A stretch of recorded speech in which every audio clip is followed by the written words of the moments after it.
Bouba man fi ma mën a dégloo c'est la donc sur ma chaîne YouTube Grégoire Omnisport boo tapee Grégoire Omnisport rek.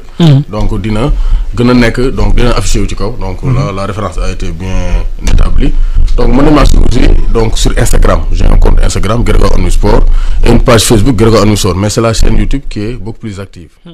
Mondial Sport, leader de l'équipementier au Sénégal, vous présente ses offres spéciales en cette fin d'année 2020. Donc déstockage, 3 blousons à 30 000 francs, 2 blousons 25 000, 1 blouson ou bien un sous-vêtement à 15 000 francs, 2 maillots floqués à 20 000 francs, sous-vêtements à 20 000 francs, livraison gratuite. Vous avez les sous-vêtements du Paris Saint-Germain, du Barça, de vos clubs préférés, maillot plus masque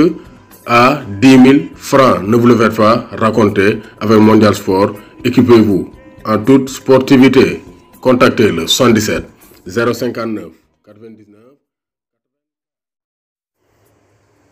Bonsoir à tous et à tous, bonsoir à tous les suiveurs et à tous les inconditionnels de Grégoire Omnisport. Joyeuse fête de fin d'année, joyeux Noël à tout le monde et à particulièrement la communauté chrétienne. On va parler de Jürgen Klopp. Donc ñu bëri ñuy défendre Jürgen Klopp naan non war naa génne Sadio Mané dañ ko war a noppal et tout mais dañ di wax ne Klopp il joue pas franc jeu. Klopp c'est 2 poids 2 mesures. Pourquoi xool leen le 23 novembre Klopp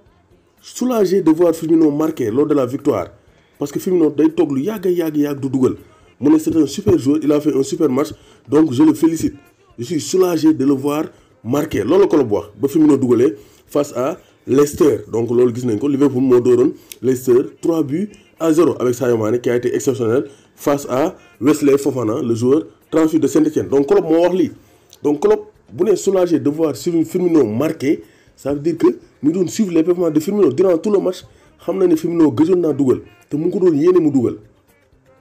ça c'est un. Avec Sadio Mané ñëw mu génne ko Sadio Mané maire xoolee li Klopp wax mu ne une statistique surprenante pour Klopp mais loin d'être inquiétante. Klopp ne j'aurais tout perdu si j'avais parié nee na naroon naa ñàkk lu bari su ma paree woon sur le nombre de buts marqués par Sadio Mané au cours des 10 derniers matchs. Donc Klopp nan lay amee un jour comme Sadio Mané meilleur buteur en 2019 qui a marqué 18 buts l'année dernière Klopp ne xamul ñaata but la dugal sur les 10 derniers matchs. Donc Klopp day mbalak ñun ñii di journalistes yi di suivre information de loin xam li Sadio Mané dugal moom Klopp en tant que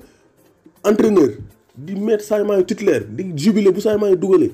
mu ne moom xamul woon sax Sadio Mané toog na 10 matchs tout comme son confondu sans dugal wala bi mu dugalee kon Crystal Palace c'est son premier but en 10 matchs tout comme son confondu. Donc Klopp dafa yabaate moom mu ne Firmino soulagé na parce que donc gëjoon naa dugal loo tax mu soulagé parce que mu ngi ko doon suivre Sadio Mané mi nga xamante ne mooy toj jamono moo yëngal jamono Klopp ne moom fàtte woon na ne Sadio Mané toog na 10 matchs sans dugal parce qu'il joue super exceptionnellement bien Sadio Mané kay ñëpp xam nañ ne il joue exceptionnellement bien Firmino aussi il joue exceptionnellement bien il est beaucoup plus technique même que Sadio Mané voilà donc mu ne il est incroyablement difficile à défendre il faut mettre 2 à 3 jours sur lui cela nous ouvre tellement d'espace waaw moom Sadio Mané da ko arrangé comme ni ko Xavier Giroud waxoon keroog Sadio Mané buy décroché day libéré ay 2-3 joueurs pour gars yi mën a am espace ay Salah dugal moo tax gars yi mu jigéen naan Salah moo mën Sadio Mané di wax Salah bu épanouir Liverpool c'est à cause de Sadio Mané mooy créer déséquilibre ci attaque bi Salah di ci profiter di dugal c'est un excellent buteur kenn nu ko dindil mais à la base c'est Sadio Mané qui fait le boulot mais le boulot n'est pas reconnu par Jürgen Klopp nan ngay nekk course nga ne yow fàtte nga ne sax Sadio Mané toog na 10 matchs dugalul te yow médias yi di ci bind yow nga koy seetaan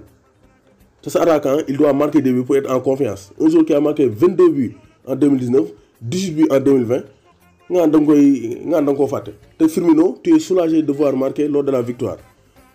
ko soulagé ça veut dire que yàgg nga ko suivre mu dugal nga ne ouf enfin donc Klopp c'est 2 poids 2 mesures il essaie d'expliquer mais c'est 2 poids 2 mesures Klopp ni muy téye ñoom Firmino ak ñoom Salah di am bàyyi xel il est moins donc appliqué il est moins sincère par rapport à Sadio Mané te loolu métti nañu trop encore une fois waxuñu Sadio Mané warul génn mais Klopp il fait du 2 poids 2 mesures ku mu am ndey ak ku mu amul ndey entre Salah Sadio Mané et Firmino te Sadio Mané la war a gën a fonk parce que li ko Sadio Mané di liggéeyal amul kenn ku koy liggéeyal doomu Gaynde Njaay warul tiit warul ragal.